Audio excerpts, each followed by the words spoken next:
യേശുവിനെ യഹൂദർ അംഗീകരിക്കാതെ അവന്റെ രക്തം ഞങ്ങളുടെ മേലും ഞങ്ങളുടെ മക്കളുടെ മേലും വരട്ടെ എന്ന് ആക്രോശിച്ചുകൊണ്ട് കുരിശിലേറ്റി അവർ ആവശ്യപ്പെട്ടതുപോലെ യഹൂദന്മാരും അവരുടെ സന്താന പരമ്പരകളും 2000 വർഷങ്ങളെ അനുഭവിക്കുന്ന കഷ്ടങ്ങൾ വിവരിക്കാവതല്ല.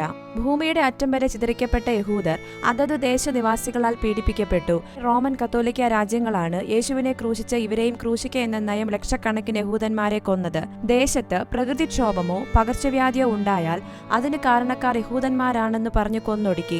സ്വത്തുക്കൾ സമ്പാദിക്കാനോ വിദ്യാഭ്യാസം ചെയ്യിക്കാനോ ഒന്നും അനുവദിക്കാതെ ഏറ്റവും ഹീനമായ ജോലികൾ മാത്രം ചെയ്യിച്ചും കഷ്ടപ്പെടുത്തി. കൂടാതെ ഹിറ്റ്ലറുടെ ജൂതഹത്യ കുപ്രസിദ്ധമാണ്. തങ്ങളുടെ രക്ഷകനായി തിരു അവതാരം ചെയ്ത യേശു മശിഹായെ കൈക്കൊള്ളാതെ ക്രൂശിച്ചതാണ് യഹൂദജാതിയുടെ ന്യായവിധിയുടെ അടിസ്ഥാന കാരണം. കൂടാതെ യേശുക്രിസ്തുവിനെ അംഗീകരിച്ചാൽ തങ്ങളുടെ സ്ഥാനമാനങ്ങൾ നഷ്ടപ്പെടുമെന്ന ചിന്തയും യഹൂദ മേധാവികളെ ഭരിച്ചു. തലമുറകളോ ദൈവിക ശിക്ഷാക്രമത്തിലൂടെ നീങ്ങുന്ന ചരിത്രം ആരെയും കരളലിയിപ്പിക്കുന്നതാണ്.